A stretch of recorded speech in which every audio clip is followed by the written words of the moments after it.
Jungkook refuses global solo tour for Jimin. The choice that shocked the music industry. But why? In a move that stunned the global entertainment industry and sent shockwaves across fandoms, BTS's Jungkook, a juggernaut in solo streaming numbers and one of the most sought-after performers in the world, has officially turned down a lucrative solo world tour. The reason? Not injury, not burnout, but Jimin.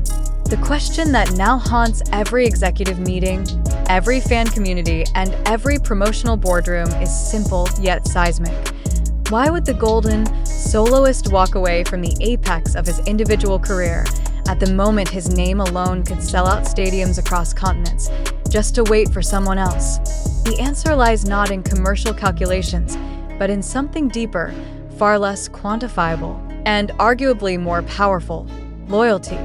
Behind the glamour of international headlines and the flashing lights of red carpets lies a bond forged long before either man was famous. A bond tested under the weight of global expectations, media scrutiny, military duties, and personal loss. That bond between Jungkook and Jimin is now, according to sources close to internal discussions, the only factor behind Jungkook's refusal to headline a solo world tour that was already in its advanced planning stages. This decision wasn't made lightly. Insiders reveal that by late 2024, even before Jungkook had completed his military service, logistics were being finalized. Venues in Europe, North America, and Asia were tentatively reserved. Concept pitches were being approved.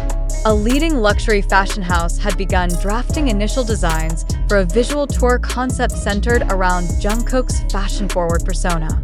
This was to be the moment, a solo triumph, a symbolic return, and a celebration of survival and success. And yet, before pen could meet contract, Jungkook halted everything, not because of scheduling conflicts, not because of anxiety, but because, in his words, "If I'm doing this, it has to be with him." The him was never explicitly named in official memos or press briefings, but multiple insider accounts confirm the identity without ambiguity: Jimin. The timing raises eyebrows. Just weeks after Jimin released his sophomore album Muse in July 2024, a release devoid of any active promotion, no live performance, no press appearances, and no public statements, Jungkook reportedly listened to the full album in private. Afterward, he simply said, "This isn't finished." Those 4 words, emotionally loaded and quietly defiant, marked the beginning of the end for his solo tour plans. To the outside world, Jimin's absence during Muse's release could be attributed to his ongoing military enlistment, having entered service in late 2023. But for Jungkook, and for anyone watching closely, the silence around the album's launch was deafening. No spotlight, no stage, no celebration. Only numbers on charts and pre-recorded content prepared months in advance. It was not a comeback. It was a whisper in the dark for Jungkook, who has repeatedly referred to Jimin as someone who saw him before he saw himself. This absence was unacceptable. As one producer privy to early tour talks put it, he didn't want to stand in the light while Jimin remained in the shadows. Jungkook's decision wasn't a retreat. It was a protest, a time when commercial metrics define worth, when album streams and global reach dictate relevance. Jungkook did the unthinkable. He chose silence over spectacle, not as an escape, but as a declaration. Until Jimin can stand beside him, he refuses to stand alone. This act is not simply emotional, it is historic. Never before has a Korean artist with such unprecedented momentum chosen to forego the path laid out before him, opting instead for an undefined future tethered to someone else's return. It's a risk few would take. But Jungkook isn't following a script. This isn't the first time their connection has made headlines. Longtime fans recall their 2020 hit Friends, written by Jimin and co-produced by RM, which became a fan favorite and was even rumored to be submitted for Oscar consideration as part of the Eternal soundtrack. On stage, their chemistry has always been electric, but this time, the stakes are higher. This isn't about musical synergy, It's about reclaiming something both personal and public. The corporate machinery behind global K-pop has often been criticized for its relentless pacing and commodification of human emotion. But Jungkook's move has disrupted that narrative. He's not rejecting success, he's redefining it. He's reminding the world that success without meaning is hollow. Sources indicate that private meetings between Jungkook and his management team grew increasingly tense after the release of Muse. Booking agents in Tokyo, Los Angeles, and Paris were left scrambling as venue holds were quietly released and marketing campaigns were shelved. Some in the business saw it as career sabotage. But for those familiar with the emotional history between Jungkook and Jimin, it was a powerful, poetic stance, according to one insider. After hearing Muse, Jungkook was visibly moved, reportedly telling a confidant, "He's not done." So, how can I be? That question, both rhetorical and existential, summarizes the entire decision. Now, as Jimin approaches the end of his military service, speculation is reaching a fever pitch. Whispers suggest not just a duet, but a full-scale collaborative project. Some speak of a surprise EP. Others hint at a documentary series chronicling their parallel returns. A few even claim rehearsals for a joint stage performance are already underway, scheduled to debut on a yet undisclosed global platform in early 2026. If true, this wouldn't merely be a performance. It would be a resurrection. More than 2 years have passed since the full BTS lineup performed together. The world has changed. Fans have grown. Industry standards have evolved. And yet, the emotional gravity of seeing Jungkook and Jimin on the same stage remains undiminished. For many, it's not just nostalgia, it's closure. A healing of something intangible that was disrupted when BTS entered their mandatory hiatus for military service. Jungkook's refusal of the solo tour isn't just about Jimin. It's about equity. It's about reminding a global audience that behind every platinum certification, there are humans. Humans who, in this case, chose to rise together or not at all. Executives may never fully grasp the gravity of what was lost. The tour that never happened could have grossed tens of millions. Merchandise deals were pending. Brand sponsors were circling. But what they failed to understand is this. Jungkook's metric for success was never just numerical. It was relational. He didn't want applause unless Jimin could hear it too. And so, the world waits. There's no countdown clock. No promotion el teaser. No official poster. Just anticipation suspended in uncertainty. But the silence is no longer empty. It is charged, like the stillness before an earthquake, or the breath you take before the curtain rises. Industry leaders may attempt to pivot. They may hope Jungkook changes his mind. But sources close to the matter insist his resolve is unshakable. When Jimin is ready, Jungkook is reported to have said, "The world will hear us both." In a market obsessed with speed, instant virality, and perpetual motion, this is a decision that defies logic but redefines purpose. Because sometimes, standing still says more than moving forward. So the question lingers.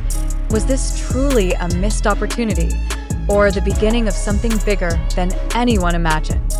Will Jungkook and Jimin return not just as artists, but as a symbol of what it means to choose integrity over individualism? Can one decision alter the trajectory of modern pop history? If the rumors are true, and 2026 does mark their return, whether as a duo, a creative team, or the spiritual core of a reunited BTS, then Jungkook's refusal wasn't a withdrawal. It was a countdown, and when that moment arrives, it won't just be a performance.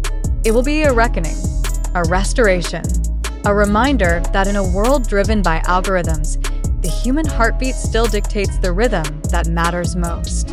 Is Jungkook's alleged refusal for a global solo tour in favor of Jimin a genuine act or a manufactured narrative?